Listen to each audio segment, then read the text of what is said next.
want to welcome you to our course, Faith and Society, and specifically looking at the ethics of food. And what I want to do in this first module is to do a couple of things. First off, I want to introduce you to what we're going to be doing in the course and give you some advice and basic guidelines on how to make sure that you do well in the class. And then I also want to begin introducing the material that we're going to be looking at over the course of the next 8 weeks or so. And so hopefully we can get all of that accomplished here in about 50 or 60 minutes.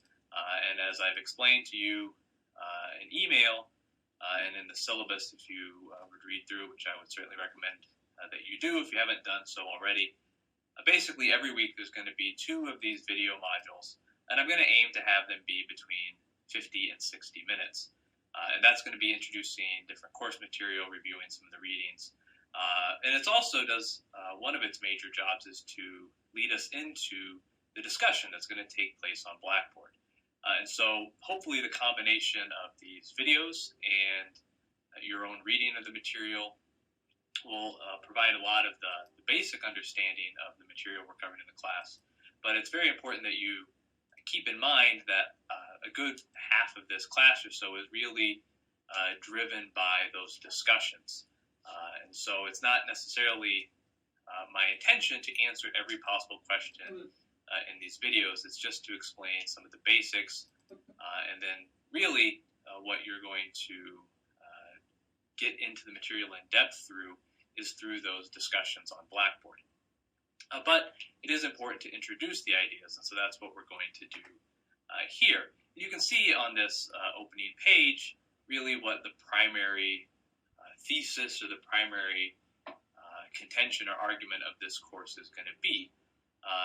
As you might know from reading the catalog, if you took a look at it while you're registering, the whole idea of faith and society is that what we do is we look at faith, that is particularly a Christian worldview, Christian theology, and think about how it impacts our understanding of society or our choices as we live in society.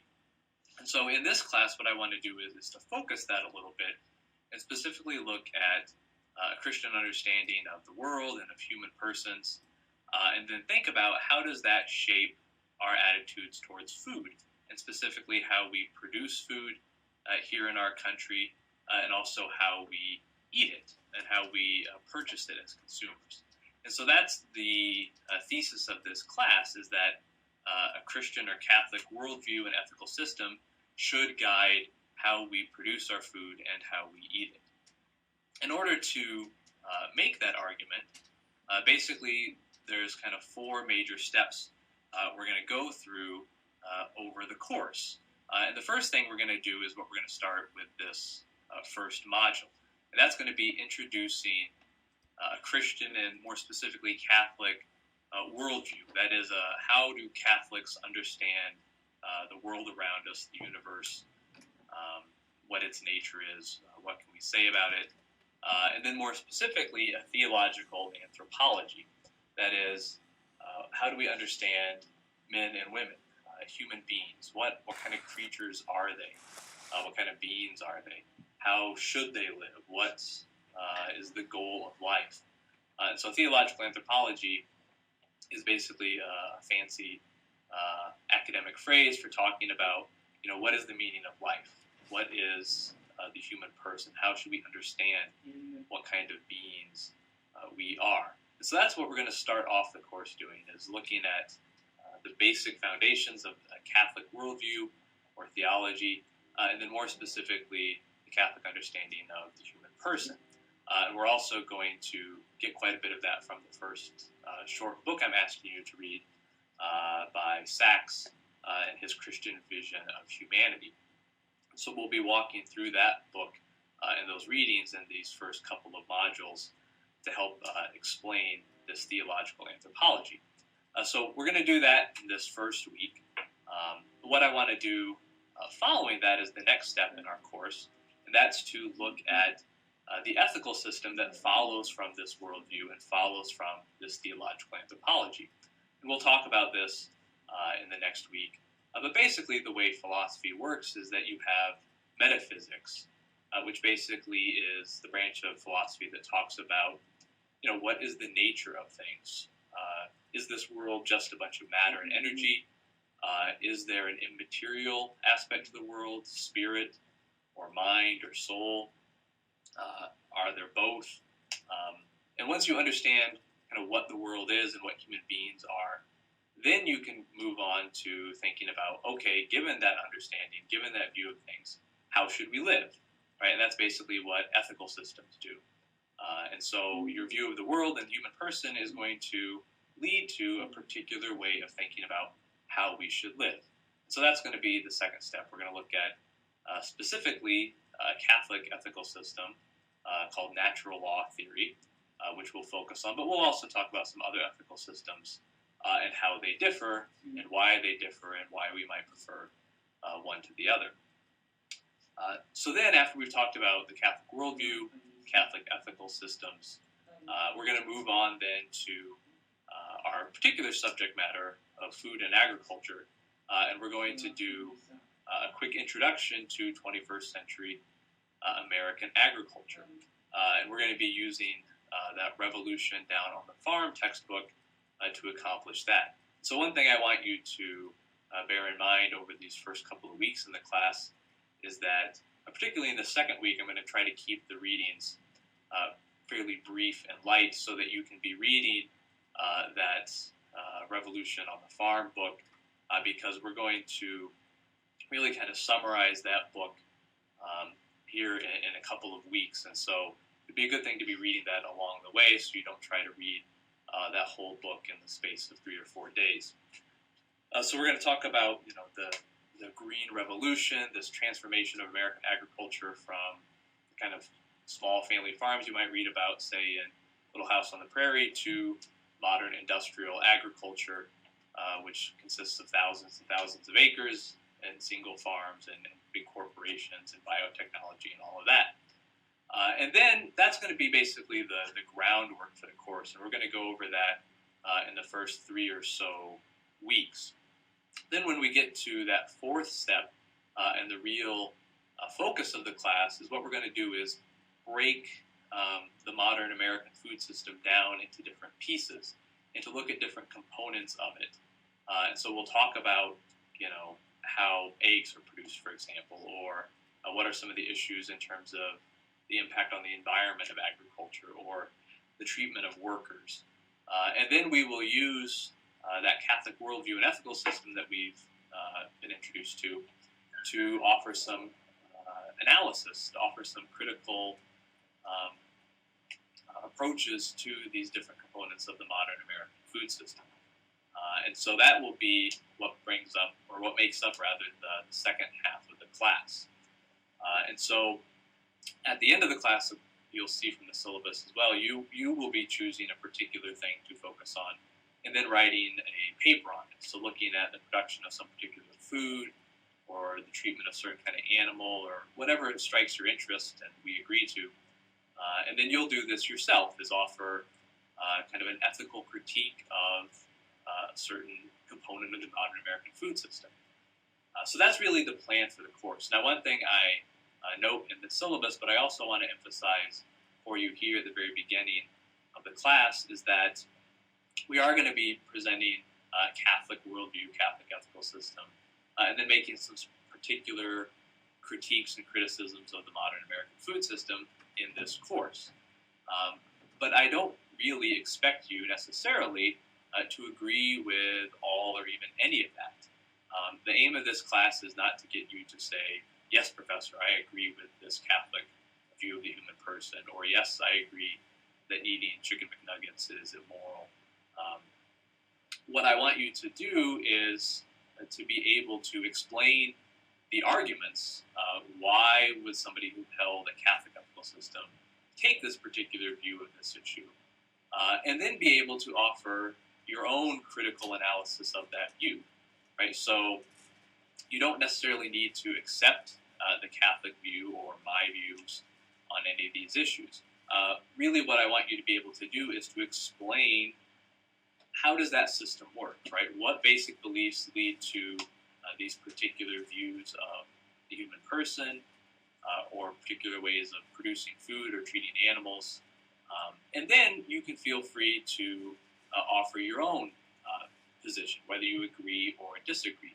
And so, for example, when you go to do your midterm or your final, you're not going to be expected. I certainly don't want you to think that the way to get an A is going to be say, well, I agree with the church or I agree with the professor.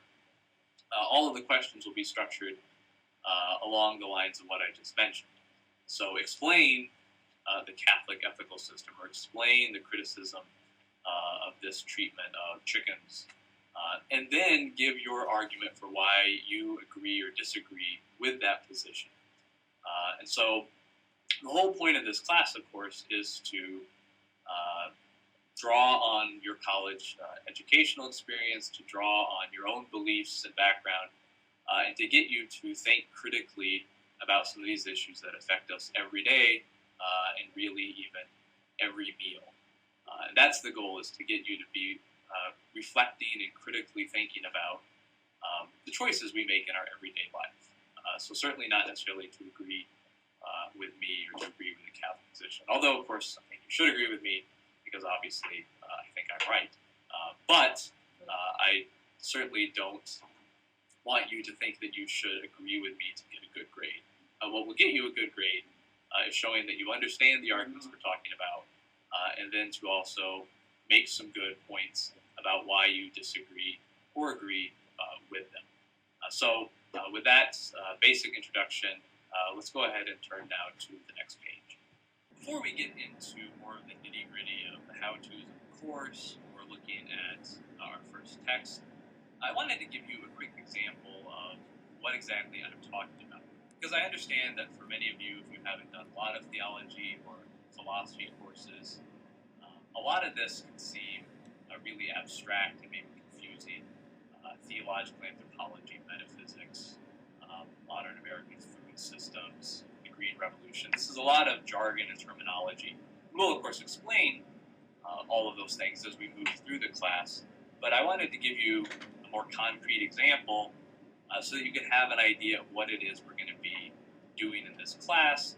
And even, this is only an 8-week class, so I'll be asking you fairly quickly to be thinking about what sort of paper, what sort of topic you'd like to focus on. So to give you an example of what might be a kind of topic that we would use for a paper in this class. So for example, okay, it's a really terrible pun here, my example, but we got to do what we can do to add a little humor to life into these courses. But more seriously, here's the question, right? Here we have an egg, and to flesh out our example a little more, this is an egg that comes from the cheapest dozen of eggs that you can go buy at Walmart or Dillon's, whatever your preference may be, or you crazy Target grocery store shoppers. Should we buy this cheap, mass-produced egg that has the lowest price at the grocery store? That's the kind of question we'll be asking in this course. Now, how do we answer that question, right? Well, for many of us, it may just be very simple, right? Well, look, I like eggs. I like brown eggs or white eggs, and I like the best price. So, yes, I buy this egg. But the purpose of this class is to get us to reflect on that choice a little more deeply, to think about what we're doing in making that purchase. We've probably all heard the idea that we can vote with our dollars, for example. And so when we buy a certain product, we are, in effect, contributing to its production, and we are encouraging producers to produce more of that and stores to sell more of it. So when we purchase that egg, we are, in fact, whether we know it or not, contributing to a particular system, a particular means of production and distribution. And so the question is, should we or should we not do that?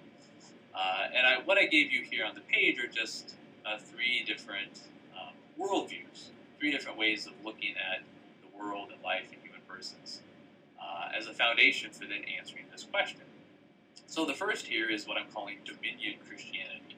We'll talk about this more, again, as we go along, but this is a particular form of Christianity specifically one that reads those first couple of chapters of Genesis where we get the creation story, reads those chapters in a way that gives human beings absolute dominion over the created world. And so the idea is really what matters in the world is only human beings, right? And all the rest of creation, all the rest of the world exists solely for us. Its only real value is what it can do for human beings. And as human beings, we have absolute dominion over all of the rest of the created world. And so we can do whatever it is we believe is going to benefit us most directly. And so, given that view of the world, right, there seems to be no reason why we should not, in fact, purchase this egg. As we'll explain as we go through the class, one of the major arguments against purchasing the really cheap mass-produced eggs is that it has negative environmental impacts, and more specifically even that the hens are mistreated or severely mistreated in the process of producing these very cheap mass-produced eggs. But if we hold this view of the world that sees human beings as really the only valuable creatures in the world and that we have absolute dominion over the rest of it, there seems to be no reason why we ought to not purchase the cheapest egg possible because it seems to benefit us and the companies and economically be the best choice. We could take a very different view of things and adopt an ethical system known as utilitarianism. And utilitarianism is certainly not based on a very literal reading of Genesis. Instead, it's typically a non-religious ethical system, which basically says right or wrong is determined by the amount of pleasure or pain produced by different choices. And one of the foremost animal rights activists in the modern world is a philosopher by the name of Peter Singer, who we'll be looking at more later in the class. And he would argue very vigorously that we ought not to buy this egg and we ought not to eat this egg. Why not? Well, he basically argues all that really matters is pleasure and pain, the experience of them. And so yes, when you purchase that egg for a low price, you will get the pleasure of eating it, and you will get the other pleasures of being able to purchase other things with the money you save. But really, that pleasure is going to be fairly small. And it's going to be very small compared to the pleasure you would have from purchasing a more expensive egg, chickens that were treated better, or from purchasing some other kind of food that doesn't involve the use of chickens at all. You might enjoy eating eggs more than, say, a potato, but the difference there is going to be pretty small, really. On the other hand, Singer is going to argue the chickens who produce these eggs suffer constantly every day and suffer really kind of severe discomfort and even physical pain pretty much their entire lives. And so if we're looking at this in terms of pleasure and pain, the very modest amount of pleasure you get from that egg is more than outweighed by the suffering and pain experienced by the chicken that produced it. And so you ought not to buy and eat that egg, because by doing that, you are contributing to that suffering. And as a utilitarian, that's the major thing that makes something wrong or immoral. Now, a third option would be what I will present as kind of the Catholic view, or a traditional Christian view. And that would be to say, it's not utilitarianism. The only things that matter are not pleasure and pain. And it would say, yes, we can find out a truth about ourselves and the world through Scripture, and also through the use of our reason. And this would argue that, yes, human beings do have a unique value and a special place in the world, but we aren't the only valuable beings. And in fact, there is a goodness and a value to all of the created world and to all of the life within the world. And so that we need to respect plants and animals, even if we don't respect them as much as we do human beings. And again, this is obviously going to be a much longer, more complicated argument than we can do on this page.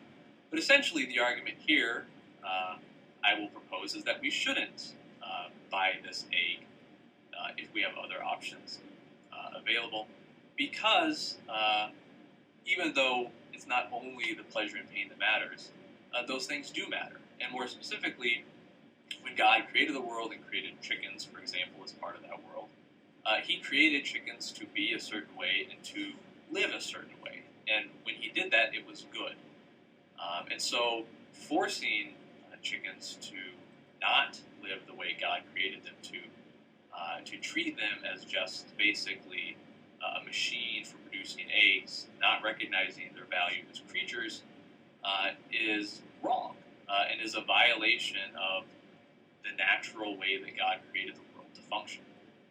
And so we ought not to eat that egg. Now, again, we will nuance that argument quite a bit as we go along. But I wanted to just give you an example of what we're going to be talking about and how looking at the world in different ways can lead to different decisions about what kind of food we should purchase or how we should produce our food. So hopefully that gives you a little sense of what we're going to be doing. Now I want to turn on the next page to give you some specific advice or tips on how to work through this course. All right, so now that we hopefully have some basic idea of what we're going to be talking about in this class and some idea of how the ideas in the class are going to develop, I wanted to just pause here for a moment on this first module to give some practical tips on working through this course, and really divide into two different areas. First off is some really kind of just practical tips for doing well in this particular type of online 8-week class. And the very first one is perhaps the most important. That's just to stay on schedule. Many of you may have taken online classes before or have friends or family who've taken online classes where you can basically work at your own pace, where you can just make sure you get all the work in by the end of the class and it's okay. And this is not that kind of online course. This is a discussion-driven course, and for there to be discussion, we have to have the people in the class discussing the same material at the same time. And so there's a very specific schedule for viewing the videos, for doing the readings, in particular for posting on the discussion board and for submitting the assignments. And so you should find all of that in the schedule at the end of the syllabus, and also you can find the guidelines for making your posts on the discussion board rubric as well. Both of those are on Blackboard in the information section. So it's very important as you work through the class that you stay on schedule. If your posts are late or if your assignments are late, they will be penalized, and then because of the speed of the class and just the numbers of students, I just simply can't keep track of a bunch of late assignments. And so there's, for most things, a 1-week cutoff in terms of being able to turn it in for credit. So it's very important that you stay on top of the readings and the discussions and submitting the assignments. The next thing is remember to ask questions, right? That this is an 8-week class. In most 8-week classes, you have maybe like 1 4-hour class meeting. And in this class, you're going to be watching 2 videos a week, which is basically about 2 hours of class time. The other 2 hours of class time is really intended to be in the discussion. So you should really expect to spend a good hour reading through the posts made by the other people in your discussion group. And also, I would really strongly encourage you, beyond simply what's required in terms of the posts that I will ask you to respond to, you should certainly feel free to ask your own questions about the material. If we were in a traditional classroom, of course, you could just raise your hand, or I would stop and ask if anyone had questions and maybe prompt you that way. But obviously, I can't really do that in real time in an online class. So it's very important that as you're working through this material, that you ask questions when you really don't understand something. Now, of course, before you ask questions, say, about the readings, you should watch the videos, because the videos are intended to introduce the readings and the ideas. But after you watch the video and do the readings and are working on the discussion board, if you don't understand something, please ask a question about it. You can either do that in your group, or even better, there's another forum called Ask the Professor, where you can post questions where the entire class can see the questions and my responses to it in any discussion we have. And so if you don't really understand an idea, go ahead and post a question there, and then I can respond to it. Now, if you would prefer to talk on the phone, just email me and we can arrange that, or if you prefer to meet in person, and if that's a possibility for you, I will be in my office at Newman pretty regularly, so please just send me an email and we can arrange a meeting there if you want to spend a little more time talking about it than we can do on Blackboard or via email. But the number one thing is, remember, just certainly ask questions. I expect you to ask questions in order to understand all the material in the class. And then the last practical tip is to plan ahead. Again, this is a very fast-paced course. There's quite a bit of reading to fit in. There's a lot of assignments and things. So make sure you're looking ahead in the syllabus to think about what's coming up. In particular, remember, as we get going in the class, that you're going to have that paper due the second to last week of the class. You're going to have a rough draft for that paper before that. So plan your life so that you'll have time to do that work. And the other more immediate thing is, again, as I mentioned, you're going to need to read that Revolution Down on the Farm book and have that read here in the first couple of weeks. So when you have some spare time, some extra time, go ahead and start reading in that book so that you don't have to try and do it all in a couple of days. And again, if you have any questions about any of the other specifics for the class, please feel free to ask me. And again, also make sure that you've read the syllabus so that you understand the expectations for the class.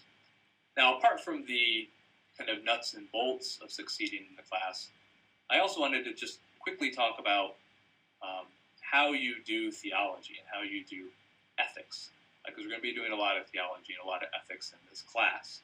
And it's important to come at it in the right way.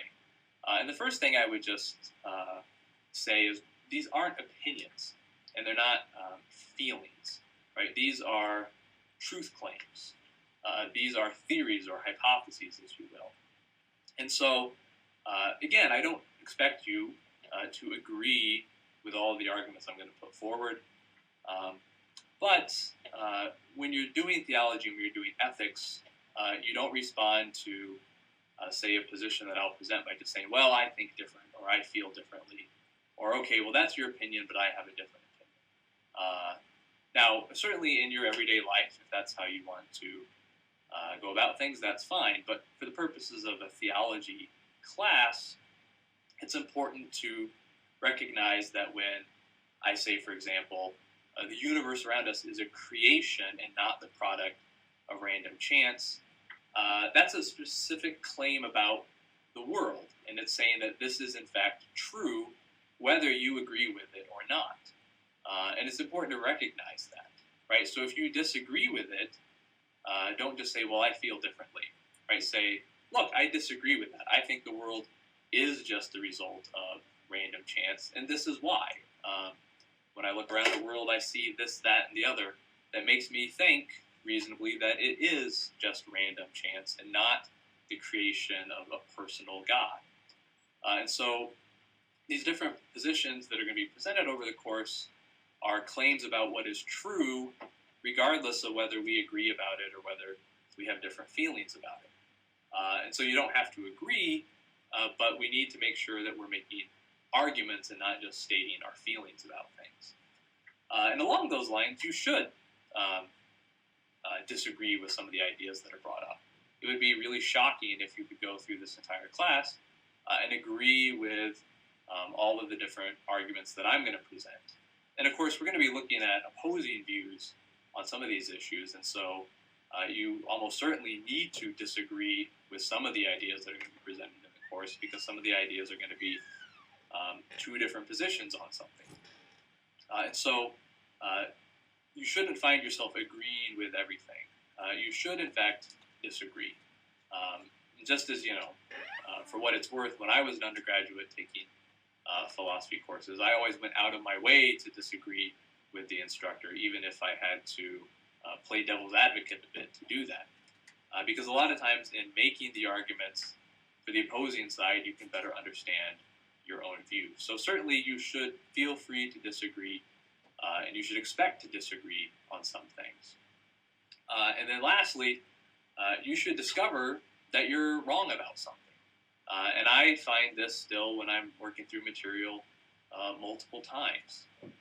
Philosophy and ethics and theology, these are basically conversations that have been going on for centuries and even for thousands of years.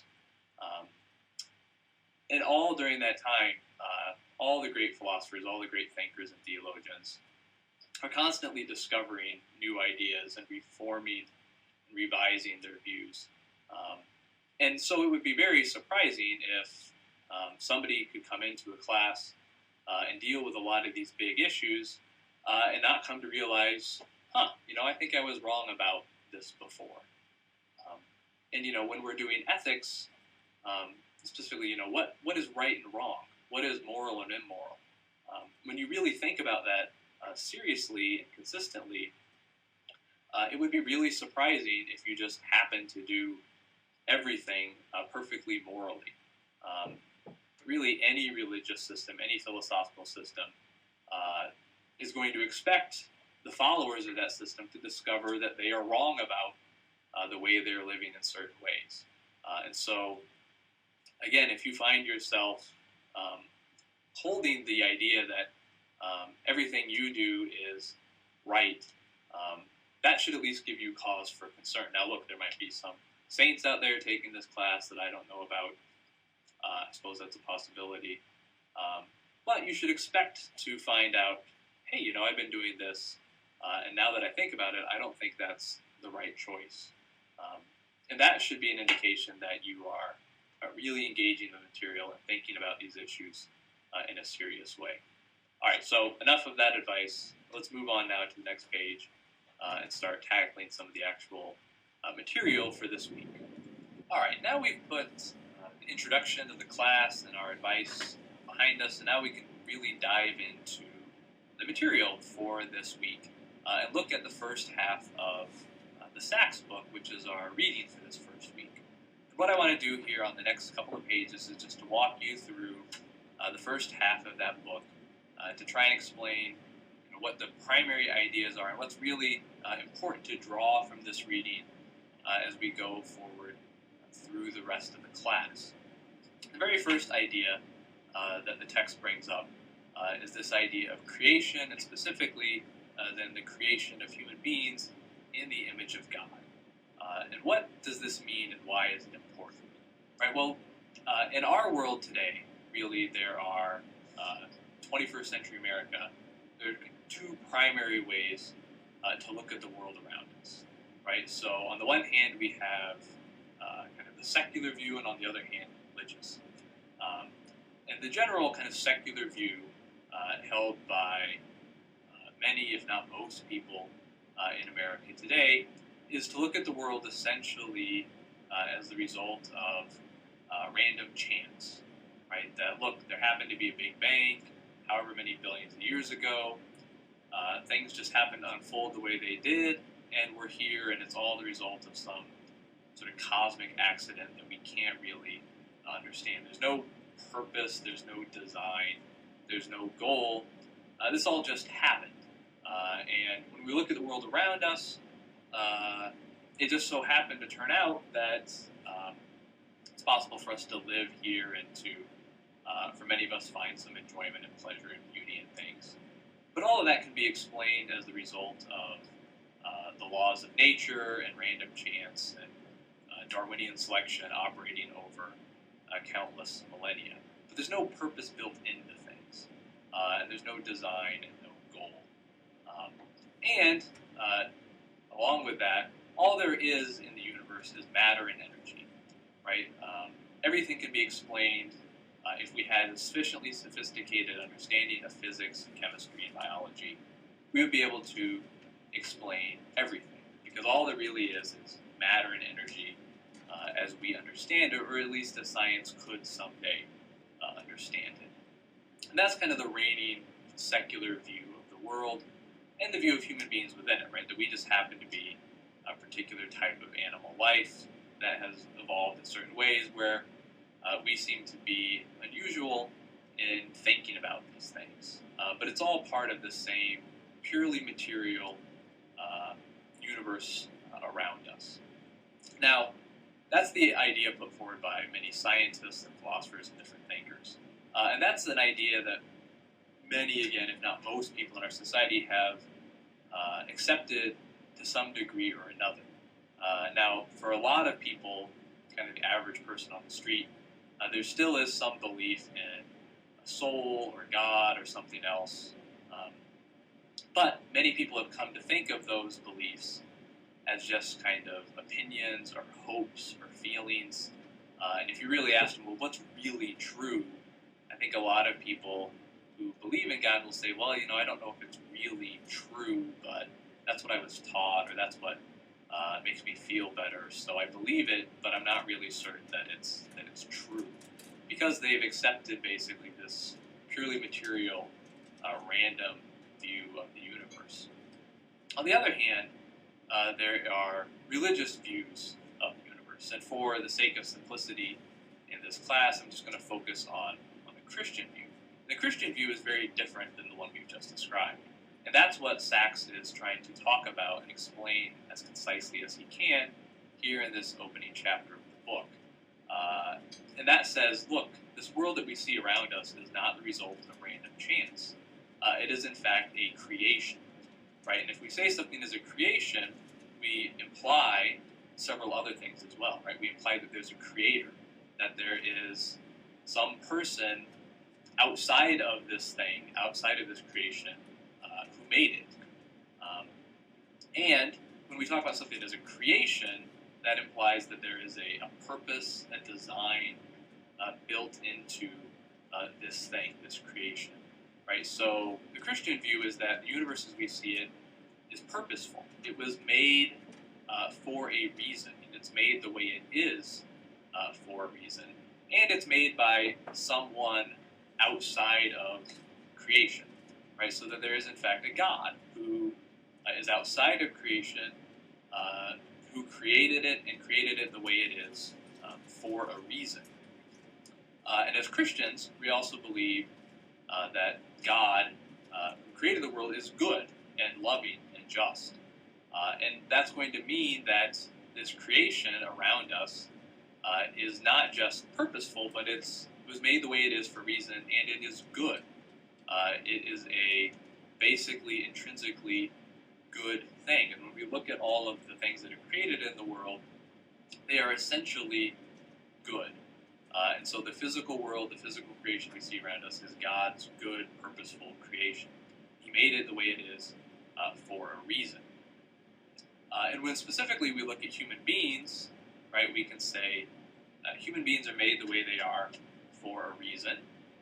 And when we look at, specifically within the Christian tradition, the Genesis story of creation, and the rest of the Christian tradition as well, it says not only are human beings good, but human beings have a unique place in creation. It's not just an evolutionary chance that we ended up being the dominant species, but in fact God made us to be in his image, right? And what does that mean? Well, Sachs talks about a lot of different things that means.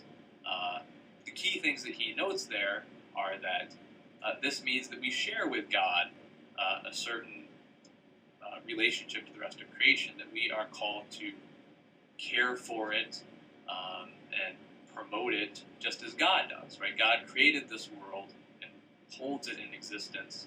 And human beings, being in God's image, we're called to do that in our own way as well, to care for the world, to help maintain it, and to even make it better. We're also called, because we're in the image of God, as Christians, we believe that God is a Trinity, right? That God is not just one solitary thing, but God is somehow three persons in one. And so being made in God's image means that we are also going to be defined by our relationships. And so we're defined by our relationships with others, by our relationships with God, and by our relationships with the created world. And so this basic Christian view of the world is going to start from the very beginning as being very different than the second view, right? That in particular, there's a value and a goodness built into the world and the way it is, and that human beings have a very unique role to play within the world, and that really our role is defined by relationships, that we ought to have good, loving relationships with other people, with God, and with the world that we've been charged to care for. So that's going to lead to very specific ideas about how we ought to treat the world. Right? If this world is the good creation of a loving God, and if we're supposed to be like a God in caring for this creation, that's going to really limit, in some ways, what we can do with the world. It's going to give us certain goals that we need to be aiming for in the way we treat the world and the way we treat other people. But we can spell all that out here on the subsequent pages. But that's that fundamental difference. Is the world chance, or is it purposeful and good? And Christianity says the world and people in it are purposeful and basically good. Now, if we accept that basic view of the world and of human persons as being the good creations of a loving God, who are primarily designed for relationships with each other, with the world, and with God, that's going to shape our view of the human person in particular ways, and in ways that are different from simply looking at human beings as the random products of random physical laws and chance events over the course of the history of the universe. And obviously the role of and the understanding of the human person has been a real focus in Christian thought and theology really since its beginning. And the most basic idea that is the foundation for a Christian theological anthropology is this idea of human dignity. And this comes from the book of Genesis, but it also comes from the whole Christian tradition. And that is that because human beings are made in the image of God, and as you can see illustrated here on this page, we get a picture of the Annunciation, when the angel came to Mary to explain that she was going to conceive Jesus, who is in fact God made man, God incarnate. That Christian belief that God himself is creator, who's outside of the cause of creation, actually enters into creation and becomes a human being. That, even more than the book of Genesis, tells us about the value and the dignity of human life. Right? God himself chose to become a human being. Right? That gives an immense value to human life. And so all of this leads to this Christian belief in human dignity, that human beings, all human life, has this intrinsic value. And it's not just like any other life in the world. Now, this is not to say that other life doesn't have value, but human life has a unique value because it's in the image of God, because of the incarnation, and because God made us to have a relationship ultimately with him. Christian beliefs about the end of life vary somewhat. We'll talk about those here in a page or two. But the Catholic position, and all Christian views to some extent have this, is that human beings are made ultimately for what we call the beatific vision. Right? The beatific vision is basically when you are gazing directly at God in eternity. Right now, this does not mean we're just going to kind of sit around in a circle and stare at God for billions of years, because that would get a little dull. It's a way of talking about this idea that we are designed to be in direct communion with God. And so, if that's the goal that we are made for, again, that's going to mean that human beings really have a profound value, that we were really the purpose in some way of God's creation as a whole. And so if God values us that much, if we're made to be in eternal communion with God, that's going to mean that when we interact with other people, that we need to treat them in such a way that recognizes that value that we have. And we have that choice because um, part of what makes possible that communion with God in eternity is that God has given us freedom, right? That we've all probably seen enough cheesy movies where somebody has a love potion or a spell or something that can make other people love them. And of course, we all know that never works out well, right? That when you make someone love you, it's not real love. It's not a real relationship. And the same is true of human beings and God, right? That to have real communion with God, a real relationship with God, God needed to give us real freedom, right? And so that real freedom is, again, part of our value, part of our dignity, part of how we are in God's image. But it also opens up the possibility of choosing wrongly or choosing to reject God. But what we were made for is, for over the course of our lives, to choose to follow God, to choose to seek to be in a relationship with God, which will then ultimately lead us to have that relationship with God in eternity. Now, again, we'll spell this out more, and Sachs talks more about it in these chapters, the second and third chapters here in the book. But for our purposes, why is all this important? Well, it's important because it has real consequences for our ethics and for the way we're going to lead our everyday lives. If all of this is true about human persons, that's going to mean that we need to treat all human life in a way that recognizes that value and dignity. And the most basic principle of Catholic ethics that we'll talk about later, natural law, is that you should never intentionally harm an innocent human person. And you should never, another way of putting it, is you never treat a human person as a means to an end. Right? We always have to respect all human persons, all human life, as having an intrinsic value. And it's really, in some ways, the most valuable thing in the world around us. So you can never violate human life to get something else, to get pleasure or money or longer life for ourselves or what have you. And these claims about the human person that Christianity makes then have a real impact on the kind of choices that we ought to make. This also means, if this whole view of the human person is being made ultimately for this relationship with God, means that our freedom has a purpose to it, right? And this is one of the areas where the real conflict between Christianity and a lot of other worldviews and our larger culture comes out, right? Because as Americans especially, we value freedom. We tend to think of freedom as, that means I can choose whatever it is I happen to want without anyone else telling me no. And in some ways, that's what freedom means. But the Christian understanding of freedom is going to be a little bit different, right? Our freedom has a purpose to it. We were created free so that we could freely choose relationship with God. And so basically, when we use our freedom, we aren't supposed to just choose arbitrarily whatever we want.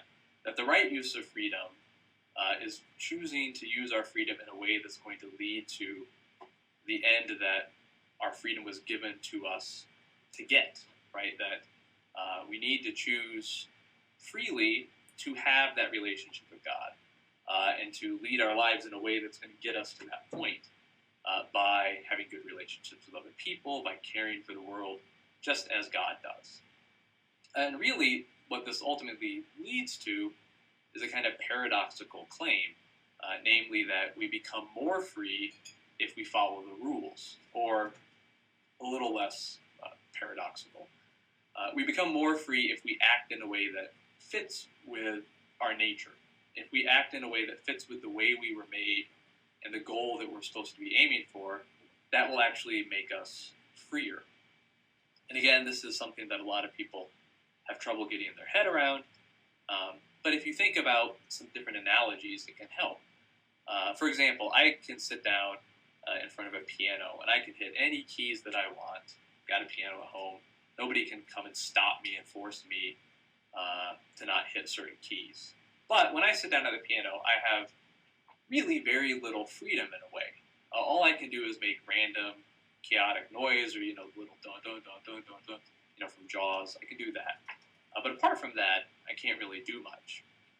Now, look, if I signed up for piano lessons, and if I sat down a couple times a week with a teacher, if I learned scales, if I was forced to follow a little metronome and learn to read music and follow all these different rules and to train myself, in some ways that really limits my freedom when I'm sitting in front of that piano. But if I were to keep that up for a few years, what would ultimately happen?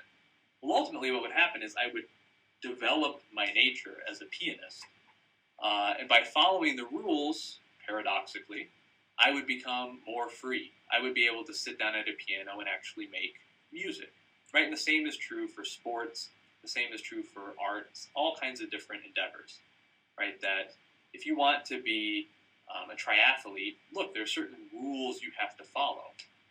And in fact, by following those rules, you can become a truer, freer triathlete, painter, whatever it is that you want to do.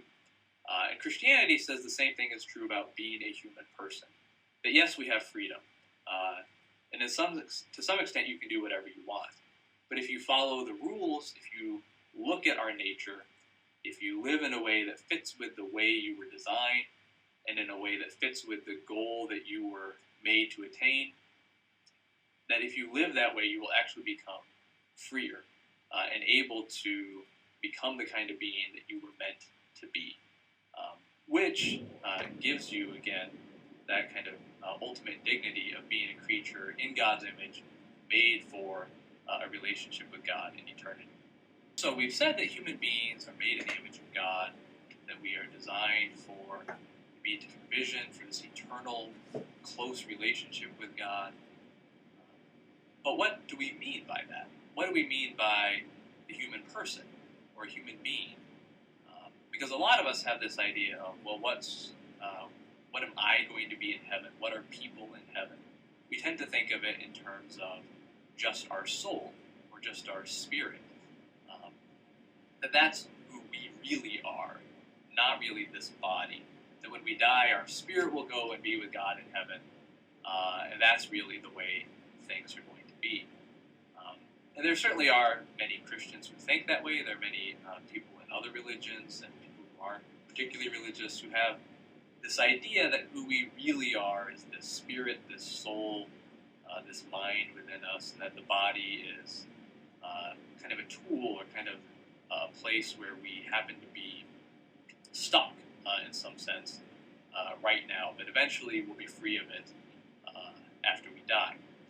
Now, of course, look, there are many people in society, and scientists and philosophers and such, who would say all we are is body and this physical mind, that when that dies, that's the end of the story.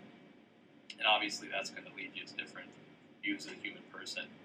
But for the moment, I want to focus on, okay, if you accept the basic Christian idea that there's more to us than just the body, how do we understand that? Right? Again, many of us think of it's really the soul, and the body is kind of secondary.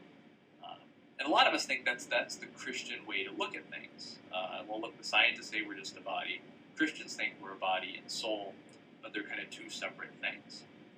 And that's not really the traditional Christian view, and this is what Sachs explains in the chapter. This idea that the body and soul are these two distinct, separate things that can be taken apart, and that the soul is who we really are, that's not a traditional biblical idea. It doesn't come from the Bible, and it doesn't come from distinctly Christian thinking either. It really comes from Greek philosophy. It comes from Plato, particularly has this idea.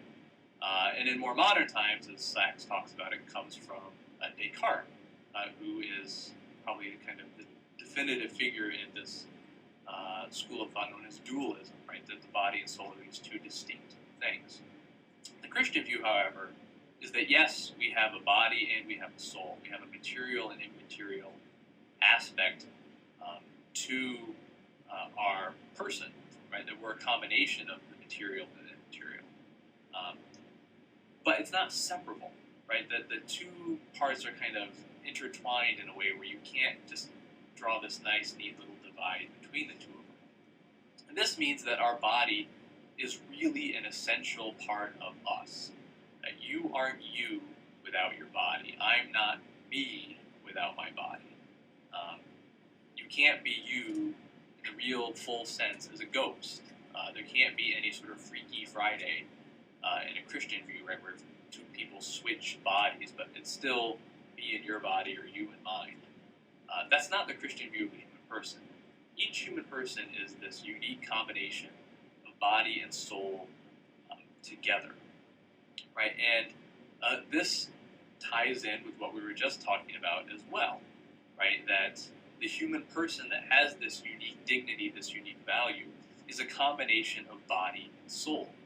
So we can't treat our bodies or somebody else's body poorly and say, well, look, I'm not really harming them, or I'm not harming myself because I'm not harming their soul and my soul. It's just the body. It's just doing this with my body, or because the body is essentially you and is essentially them.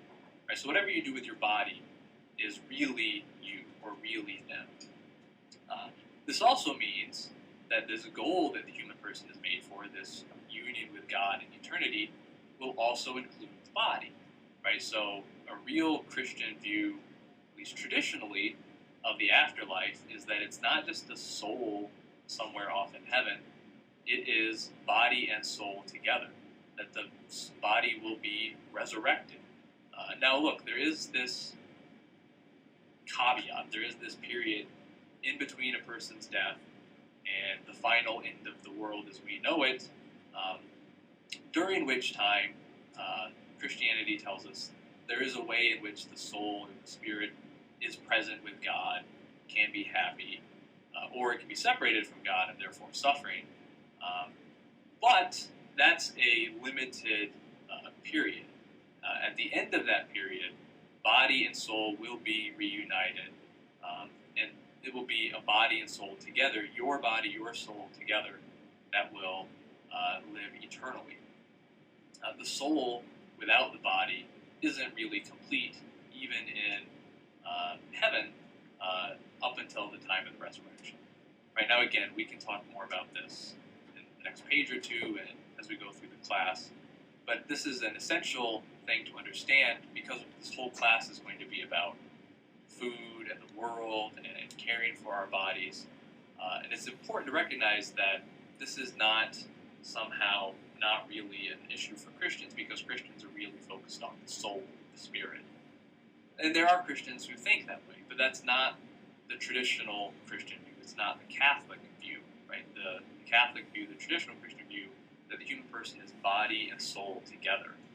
And so what we do with our bodies, how we treat other people's bodies, ultimately matters. And it really matters, and it's really us. And the body will be with us, albeit in a resurrected, different form, for eternity. So this is going to mean that eating, growing food, all these things aren't somehow not really essential to Christianity. They really do essentially matter because the body really is essentially part of us. Now, up to this point, we've talked about how human beings have this unique value, this dignity that can't be violated. We've talked about how part of how we're in the image of God is being relational, and that part of how we image God is by having good relationships with other people, even with the physical world.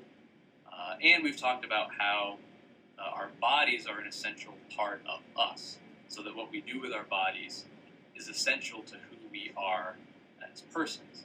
Right now, obviously, if you think about putting all those different ideas together, that's going to lead to some very specific views about bodily relationships. And in particular, this is going to lead to the kind of traditional Christian views about marriage and sexuality, right? So that what we do with our bodies really matters as much as anything can matter, right? That the way we relate to other people in our bodies is part of how we image God, and it's part of how we're ultimately going to attain an eternal relationship with God. Now, the focus of this class is not going to be on sexual ethics, but it's important to understand these ideas because it's obviously going to be connected to our bodily relationships in general, and we do relate with others in the way we eat and the way we produce food as well. So it's important to get an understanding of these ideas, even if it's not going to be our focus. Right? We've already talked about how, given the Christian view of God as this trinity of persons, and given the idea that we are made in God's image and are ultimately meant to be in a relationship with Him for eternity, that means relationships really matter. Right? That some Christians or some people have this idea of Christianity that the goal is to kind of build up enough brownie points, to make it into heaven. I did enough good stuff to outweigh my bad stuff, so I make it in. Which is not really a very good way of thinking about Christianity or how we should live our lives. Really what we ought to be doing is, how can I become more and more like God? And again, if God is defined by relationships, well, how I become more and more like God happens primarily through relationships, right? So our main focus should be thinking about, how can I create and improve real, meaningful, loving relationships with other people? That's how we ultimately get to our goal, right? And it's how we become more and more what we were meant to be like God. And this happens, of course, in a very particular way, in a unique way from the Christian perspective, in marriage, right? When husband and wife totally and completely commit themselves to each other. And of course, as the old nursery rhyme goes, first comes love, then comes marriage, then comes, so-and-so pushing a baby carriage, right? And so part of how human beings image God is, God is this three persons in perfect relationship. And part of that relationship is that it's loving and self-sacrificial, but also fruitful, right? And God is creative. God brings forth life in the universe.